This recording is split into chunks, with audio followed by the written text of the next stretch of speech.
प्रेम की 3 अवस्थाएं होती हैं। देखो, प्रेम क्या है ये कोई नहीं बता सकता, पर प्रेम में क्या है इसका वर्णन हो सकता है। तो प्रेम की, ईश्वर और गुरु के लिए जो प्रेम होता है, संसार में प्रेम होता नहीं है। कोई लड़का बोले मैं इस लड़की से प्यार करता हूं, झूठी बात है। प्रेम नहीं करता है, प्रेम है ही नहीं, वासना है तेरे दिल में। प्रेम खाक करेगा तूने खुद को ही प्रेम नहीं किया तो उस लड़की को क्या प्रेम करेगा, या किसी को क्या प्रेम करेगा। लेबल शरबत का है, अंदर जहर भरा हुआ है बोतल में, सल्फास की गोली है, चाशनी का लेप कर दिया है, बाकी कुछ नहीं।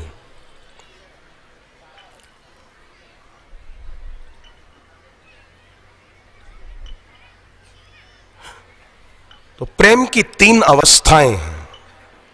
पहली है पूर्व राग। जैसे आप 1-2 महीने के बाद गुरुदेव के दर्शन करने आ रहे हैं, ट्रेन में है, बस में है, कार में है, और आपके मन में हो रहा है कि अरे गुरुदेव से मुलाकात होगी, गुरुदेव पहले क्या बोलेंगे और हम उनको क्या बोलेंगे। अगर आमने सामने मेरी गुरुजी से बात हो गई तो कैसे, क्या होगा, हम उनको क्या कहेंगे, और वो कुछ पूछेंगे तो हम क्या जवाब देंगे। ये प्रेम की पहली अवस्था है, इसको बोलते हैं पूर्व राग। अभी मिले नहीं है अपने आराध्य से और पहले ही ये भाव आ रहे हैं उन्हीं के बारे में।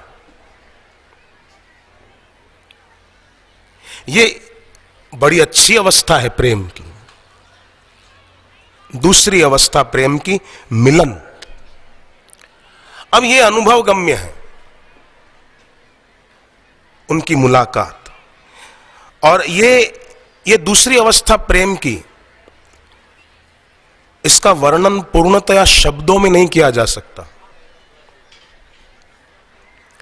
फिर भी थोड़ा सा कर सकते हैं, आटे में नमक की तरह थोड़ा सा।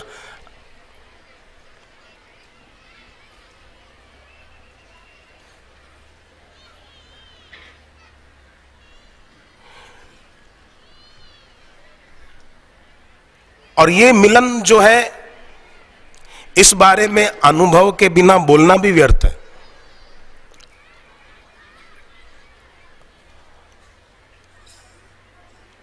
समय शक्ति का ह्रास है।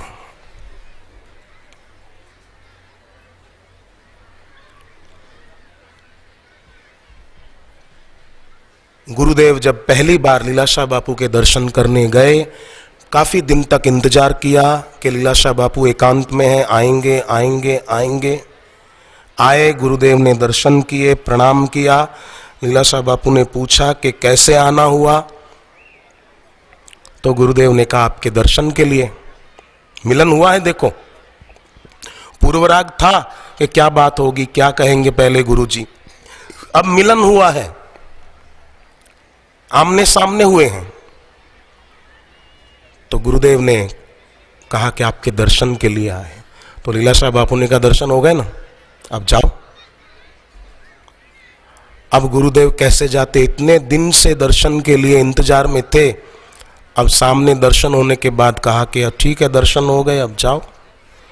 तो गुरुदेव तो कुछ नहीं बोले, पर प्रेम की ये दूसरी अवस्था है, मिलन। गुरुदेव की आंखें बोल पड़ी, नेत्र बोल पड़े।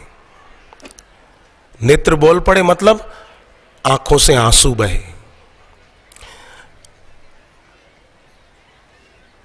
शहद होती है ना, शहद, हमको अगर शहद खरीदनी हो तो शीशी में या डब्बी में, किसी डब्बे में शहद खरीद कर ले जाते हैं। परंतु एक शहद ऐसी है, गुरुदेव की शब्द मधु।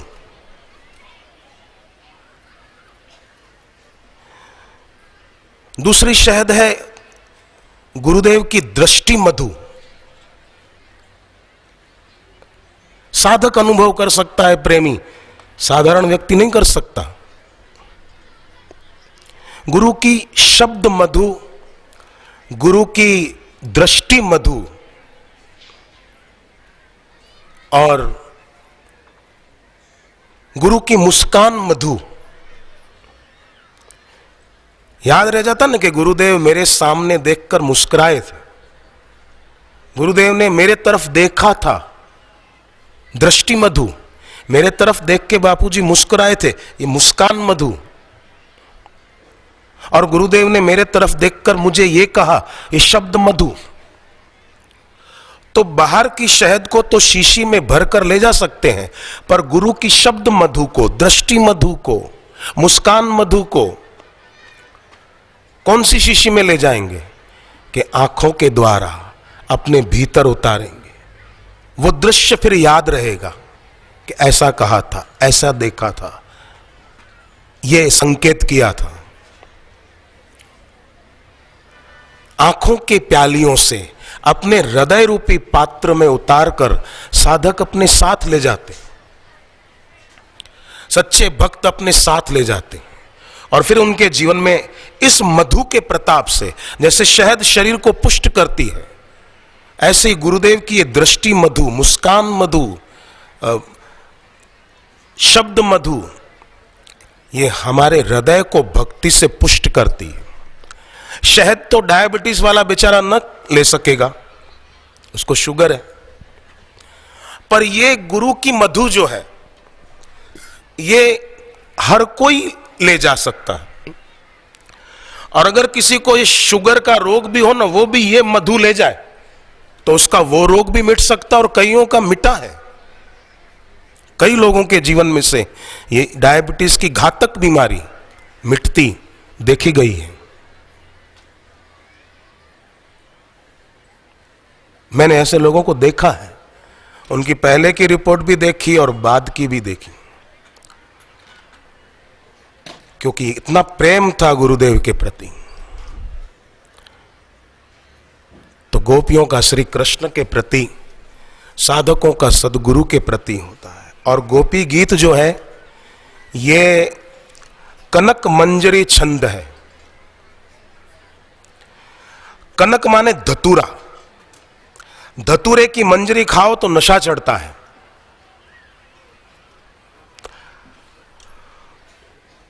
नशा चढ़ता है तो आदमी को बस और कुछ सूझता ही नहीं, वो अपनी मस्ती में मस्त रहता है।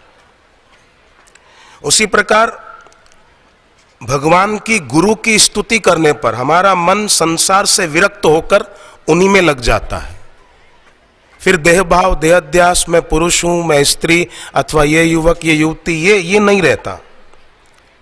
जो लोग अहंकार की बात मानकर चलते हैं उनके जीवन में मंजिल नहीं आती, पर जो ईश्वर की, गुरु की और शास्त्र की बात मानकर चलते हैं ना, उनके जीवन में मंजिल आ जाती। तो जिसमें प्रेम होगा वही तो बात मानेगा और उसी के जीवन में मंजिल आएगी।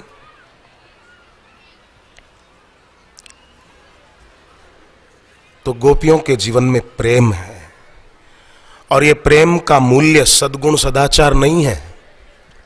खूब ध्यान देना कृपा करके, भगवत प्रेम का मूल्य सद्गुण सदाचार नहीं है कि जिसके जीवन में सद्गुण सदाचार होंगे उसी को ये प्रेम मिल पाएगा। नहीं नहीं, सद्गुण सदाचार होंगे तभी प्रेम मिल पाएगा, तो मतलब ये मूल्य है सद्गुण सदाचार कि इसके बल पर मिलेगा।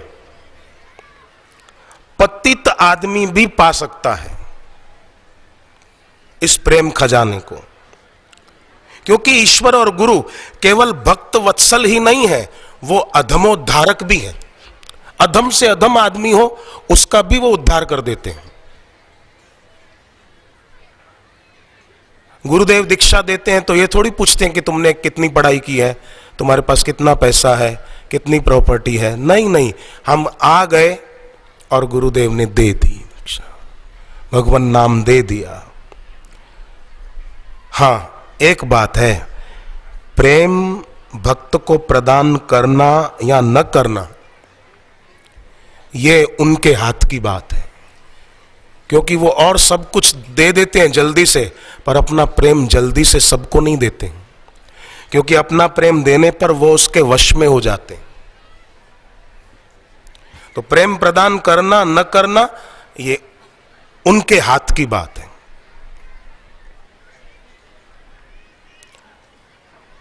वो चाहे तो हो सकता है। पर एक बात है, छोटी सी इच्छा अगर हम लोगों की पूरी नहीं होती तो हमको कितना दुख होता है ना। मुझे बूट अच्छा नहीं मिला, मुझे ड्रेस अच्छा नहीं मिला, मुझे खाना अच्छा नहीं मिला, मुझे वे अच्छा नहीं मिला। छोटी छोटी इच्छाएं पूरी ना होने पर कितना दुख होता है। तो उनका प्रेम, उनकी भक्ति प्राप्त न होने पर भी इतना दुख होना चाहिए कि मेरे जीवन में अभी तक इतना प्रेम, इतनी भक्ति क्यों नहीं है। जैसे मनु महाराज और उनकी पत्नी शत्रुपा को हुआ। हृदय बहुत दुख लाग, जन्म गयो हरि भक्ति बिना।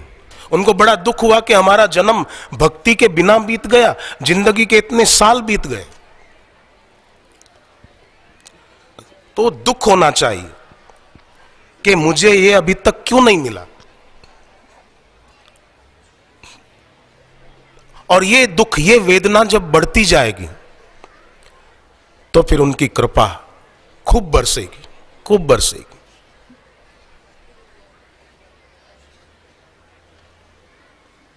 ये दुख, ये वेदना जरूरी है। और इसके चलते फिर स्वयं हम साधक भक्त अनुभव कर पाएंगे जो ईश्वर और गुरुदेव हमें कराना चाहते हैं। तो प्रेम की 3 अवस्थाओं में, पहली पूर्वराग, दूसरी मिलन।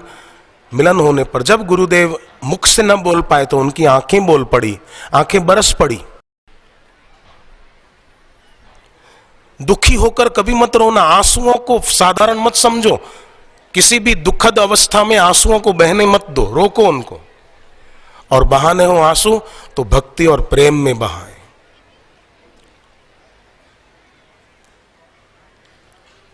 उसी में इनकी सार्थकता है। हम पास नहीं हो पाए, हमें परसेंटेज अच्छे नहीं मिले, हमारे को पैसा नहीं है, गाड़ी नहीं है और रो पड़े। आंसुओं को सस्ता मत बनाओ। प्रेम भक्ति उसके लिए। तो गुरुदेव की आंखों से आंसू बहे। लीलाशाह बापू, पूज्य बापू की ये प्रेम की भाषा समझ गए। और फिर लीलाशाह बापू ने उन्हें अपने से दूर नहीं किया। मिलन ये अनुभव गम्य है। और तीसरी अवस्था है प्रेम की, वियोग, विरह। और विरह के 3 प्रकार हैं। एक भविष्य विरह कि हम सत्संग में आए 3 दिन 4 दिन और सत्संग जब पूरा होने वाला हो या अगले दिन पूरा होने वाला हो तो मन में हो कि अरे कल गुरुजी यहां से चले जाएंगे। ऐसा मन में भाव हो, इसको बोलते हैं भविष्य विरह। इस भाव के आते ही जो ऐंठन हो अंदर उसको भावी विरह कह दो, भविष्य विरह कह दो।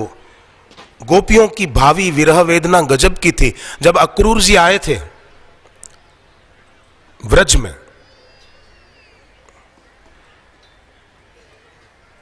श्री कृष्ण को मथुरा ले जाने के लिए, तब गोपियों को हुआ कि अरे कल श्री कृष्ण चले जाएंगे। भावी विरह, और उसका वर्णन शब्दों में नहीं किया जा सकता, ऐसा अद्भुत है। दूसरा है वर्तमान विरह कि जिनके साथ इतना समय बिताया भक्ति भाव पूर्वक, ज्ञान से, साधना उपासना से, वो अब जाने को तैयार हैं। ये वर्तमान विरह। जैसे पूर्णाहुति का सत्संग हो रहा हो गुरुदेव का और अब बस थोड़ी देर में बापू चले जाएंगे, ऐसा हो। ये वर्तमान विरह। सीने में मानो अनेक सुइयां चुभ रही हो, ये वर्तमान विरह है। और तीसरा विरह का तीसरा प्रकार भूत विरह, मतलब चले गए, चले गए तो अब दोबारा कब मिलेंगे।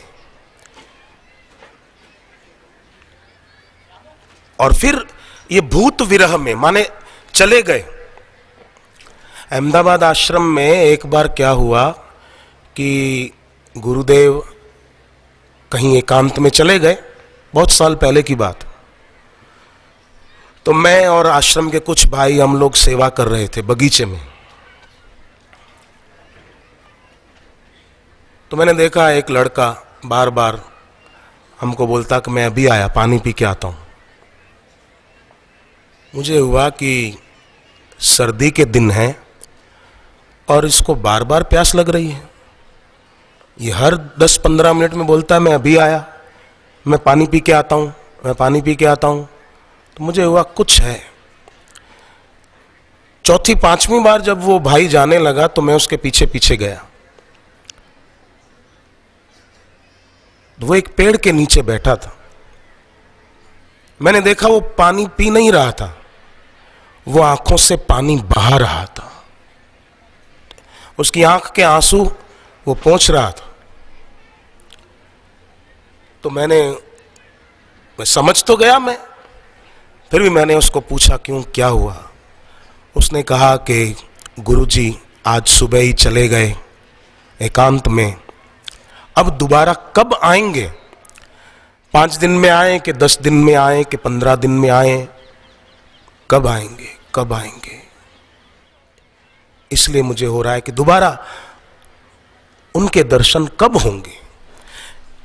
तो वर्तमान विरह, भावी विरह और भूत विरह,